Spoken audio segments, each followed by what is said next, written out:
en una mejor posición para tratar de establecer condiciones que nos lleven a un juego de gana-gana y donde no simplemente estemos sometidos a convertirnos en un nuevo estado de los Estados Unidos como es Puerto Rico.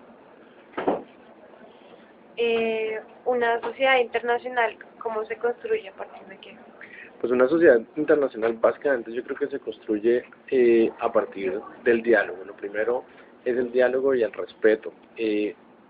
¿A qué hago referencia con este tema? Yo creo que en la sociedad internacional lo primero es que tengamos espacios de discusión. Un espacio claro de discusión es la Asamblea General de Naciones Unidas, por ejemplo. Yo siempre digo que mucha gente siente que la Asamblea General de Naciones Unidas no pasa nada.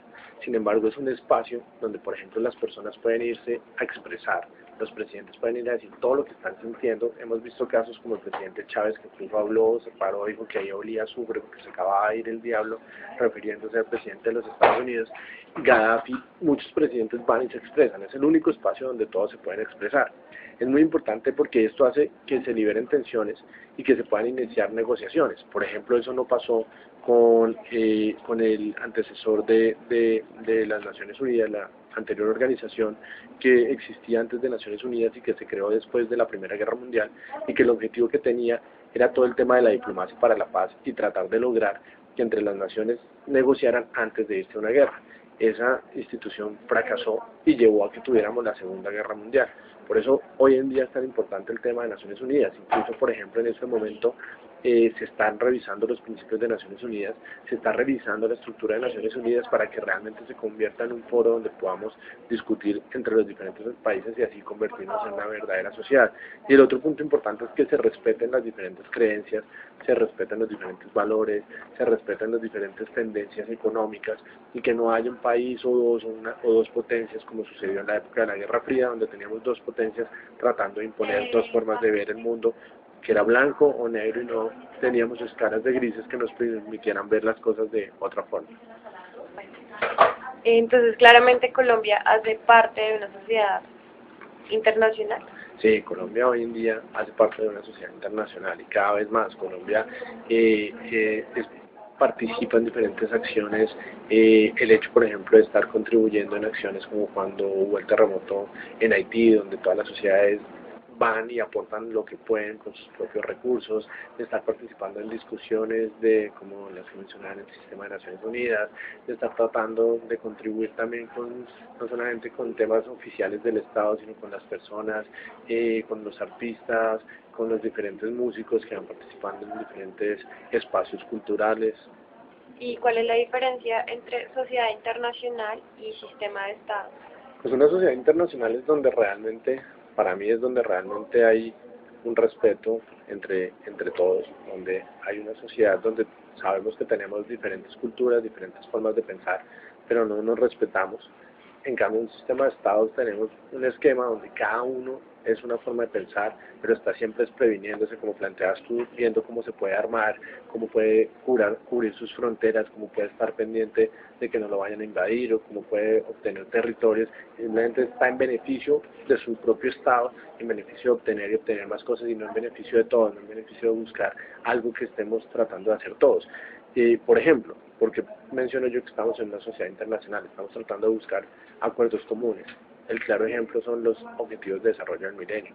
Se sentaron en el año 2000 en el marco de una Asamblea General de Naciones Unidas, todos los representantes de los gobiernos presentes en esa Asamblea General, y determinaron que todos íbamos a procurar luchar por unos objetivos de desarrollo del milenio. Son 8 objetivos de desarrollo del milenio que tienen unas metas para el año 2015. Eso es uno de los elementos que muestra que somos una sociedad.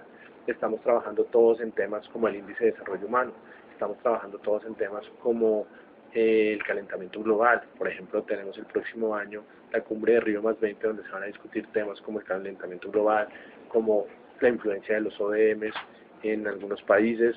En el caso de los ODMs, identificamos temas que son importantes para todos. Entonces estamos tratando de erradicar la pobreza, estamos buscando que se disminuya la desnutrición infantil, que no vuelvan a morir madres y niños por enfermedades que podrían ser tratadas. Estamos buscando que las mujeres se empoderen cada vez más y tengan mayor participación en los gobiernos. Entonces estamos actuando como sociedad y todos estamos aportando desde lo que podemos. En cuanto a la simetría, que son pues, relaciones desiguales entre los estados, ¿cuál sería un ejemplo como para evidenciar esta teoría? ¿En qué países actualmente se puede ver un ejemplo de completa desigualdad? Pues para mí un claro ejemplo de asimetría es el caso de Estados Unidos y Cuba, por ejemplo. Es claro que son niveles de desarrollo distintos, pero también es sobre todo muy claro porque en el caso de Cuba hubo durante muchos años un bloqueo, tanto externo, así como una serie de políticas internas del país. Eso generó niveles de desarrollo totalmente distintos. Y ese, por ejemplo, era un claro ejemplo, valga la redundancia, de lo que era el sistema de estados que hablábamos ahora. Eso era un sistema de estados donde cada uno estaba buscando su beneficio. Era un sistema donde sí, por ejemplo, aplicaba toda la teoría del realismo, donde cada uno estaba buscando su seguridad. Estados Unidos buscaba su seguridad, Cuba buscaba su seguridad. Tuvimos todo el tema de la crisis de los misiles en Cuba, que generó repercusiones sobre los demás gobiernos y estados del mundo. Hoy en día, esos dos países, a pesar de que todavía tienen diferencias, están empezando a abrirse hacia la construcción de una sociedad internacional, y es tan claro que se ve como una sociedad que ambos están cediendo.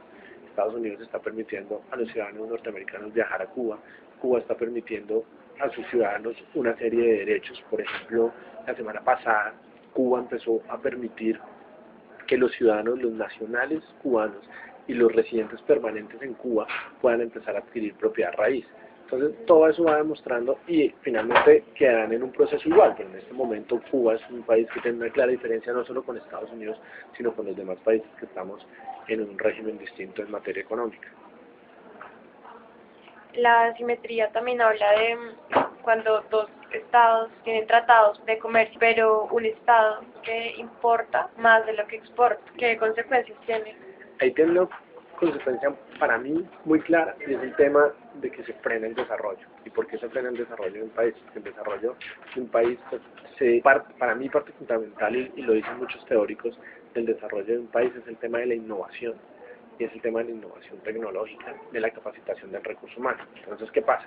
Si yo soy un país que me dedico a importar, la mayoría de lo que yo voy a hacer es vender dentro del país productos que vienen hechos de otro lugar. En cambio, si soy un país que empieza a exportar, necesito primero desarrollar industria nacional. Entonces voy a empezar a necesitar generar capacidad humana, a capacitar a la gente, a generar industria, incluso a adquirir tecnología que después el mismo país empiece a desarrollar. Entonces, por eso es muy claro que los países que se dedican a exportar, la mayoría de las veces tienen personas más capacitadas, tienen más oportunidades. Es por eso se debe tratar de llegar a un equilibrio, donde tengamos una balanza equilibrada, donde importemos, pero también exportemos, donde podamos, y sobre todo donde empecemos a hacer una sustitución de las importaciones, en el sentido de que empecemos a importar más materias primas, por ejemplo, para generar una producción industrial, que solamente importar productos ya terminados. El caso de China es el ejemplo más claro. China se dedicó a exportar de todo tipo, desde tecnología hasta plásticos, materias primas, y eso ha generado mucho desarrollo al interior del país. Claro, eso junto con otras políticas específicas de lo que fue el esquema comunista, pero en parte ha tenido una influencia ese tema. Y un país como Colombia, en cuanto a la balanza comercial, ¿cómo se encuentra en este momento? Pues en este momento, según cifras del Ministerio de Industria, Comercio y Turismo y de lo que presenta la DIAN, pues Colombia está en una buena situación, a pesar de que todavía estamos teniendo bastantes importaciones, pero sí tenemos un buen nivel de exportaciones. Hemos tenido unas dificultades puntuales que hacen referencia a que desafortunadamente nosotros no exportamos productos industrializados, sino gran cantidad de los productos que exportamos están relacionados con la explotación de la tierra. Y el problema de la crisis de la ola invernal, donde por ejemplo de los 1.032 municipios que tiene el país, casi 1.001 fueron afectados por la ola invernal. Entonces eso ha generado dificultades, porque por ejemplo las exportaciones colombianas son el café, las flores y una serie de elementos, repito, que tienen que ver con los temas agrícolas que se han visto afectados. Sin embargo, Colombia cada vez está buscando nivelar más su balance y en este momento está en un estado aceptable. El nivel de vida de un país se mide por la paridad de poder adquisitivo, ¿no? Entonces, pero estos datos, pues, muchos dicen que es arbitrario. ¿Qué tan arbitrario resultan estos datos? Bueno, Este es uno de los temas que está en este momento en mayor discusión a nivel internacional y específicamente en el ámbito que nos compete a nosotros en el DANE, y es el ámbito de los institutos de estadística a nivel mundial.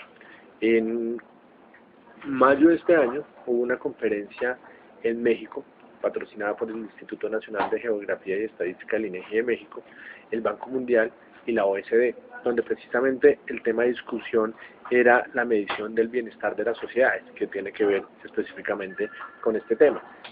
Fue toda una discusión respecto a los instrumentos que se están utilizando hoy en día para medir el bienestar de las sociedades. Entonces hizo referencia a la paridad del poder adquisitivo y a todo el tema del Producto Interno Bruto, que es una forma como tradicionalmente se mide el bienestar de las sociedades. Sin embargo, se pidió a todos los institutos de estadística y a todos los países que empecemos a reflexionar sobre la necesidad de incluir otro tipo de indicadores, de incluir indicadores también, por ejemplo, indicadores desde el punto de vista de la percepción, cómo se sienten las personas, se sienten más ricas, más pobres, y sienten que tienen más o menos oportunidades. Ese tema es un tema de mucha discusión porque es muy difícil medirlo. Sin embargo, también se está pidiendo, por ejemplo, que se tengan en cuenta las recomendaciones que se hicieron en el informe Stiglitz-Sen-Fitoussi, que fue un informe que pidió el gobierno francés a estos tres economistas el año pasado, o hace 2 años, no estoy seguro, sobre la situación de la economía en Francia y la situación del bienestar de la sociedad francesa. Y en ese informe, básicamente, uno de los puntos que se estableció fue la necesidad de establecer nuevos indicadores para la medición del bienestar. Entonces, pues como para concluir este punto, sí sigue la controversia sobre el tema del poder adquisitivo del Producto Interno Bruto, y es necesario avanzar hacia otros tipos de indicadores basándose, por ejemplo, en las recomendaciones del informe de Stiglitz. Bueno, muchas gracias por la entrevista. Vale, con mucho gusto.